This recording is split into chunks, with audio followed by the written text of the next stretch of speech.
प्रदेश का माहौल खराब ना हो, उपद्रव करने की कोशिश करेगा तो उसके साथ बहुत ही कड़ाई से डील किया जाए। सीए के टाइम पर हम लोगों ने देखा था कि काफी क्योस हुआ था। इस बार उत्तर प्रदेश पुलिस सीए कानून अगर लागू होता है तो उसको लेकर क्या तैयारियां कर रही है?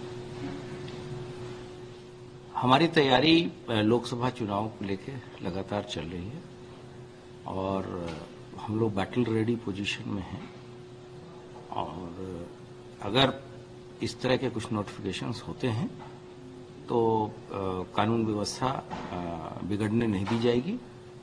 ये मैं आपके माध्यम से सबको एश्योर करना चाहता हूं और चुनाव के लिए और सीएनआरसी भी अगर ऐसा आता है तो हमारा लगातार संपर्क सभी जो धर्म गुरुओं से बना हुआ है।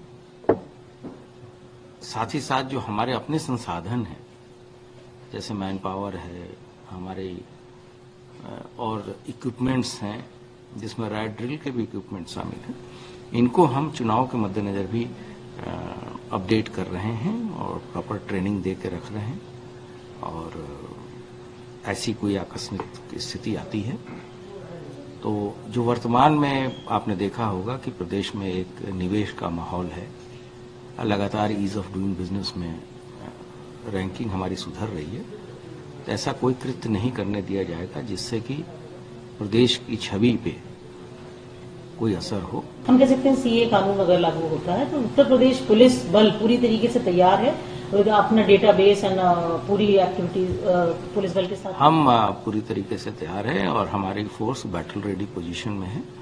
हमारे पास अगर हम डाटा प्रोटेक्शन करते हैं तो हमारे पास वेपन भी है, हमारे पास डंडा भी है, आवश्यक होगा तो उसका विधिक उपयोग अवश्य किया जाएगा। इसके लिए धर्म गुरुओं वगैरह से भी आप लोग पुलिस बातचीत कर रही है? जी, लगातार हमारी चर्चा सभी स्टेक होल्डर्स हैं उनसे हो रही है जिसमें विभिन्न धर्म गुरु भी हैं और उनके द्वारा भी लगातार चीजें अपील की जा रही हैं कि शांति व्यवस्था बनाए रखें और प्रदेश का माहौल खराब ना हो।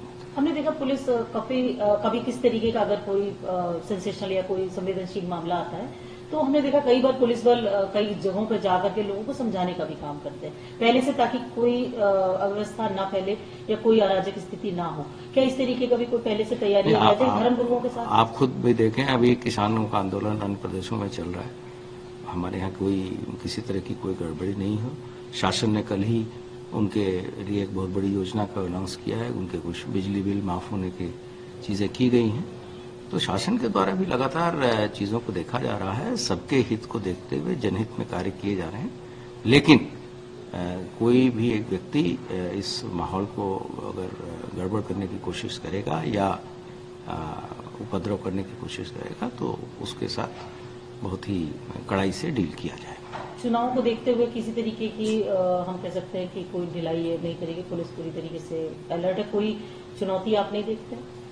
ये एक बड़ा आयोजन है और हम उस चुनौती को स्वीकार करते हैं। इसके पहले भी हम लोगों ने 2022 के भी चुनाव कराए थे और उसमें कोई एनसीआर भी कायम नहीं हुआ था।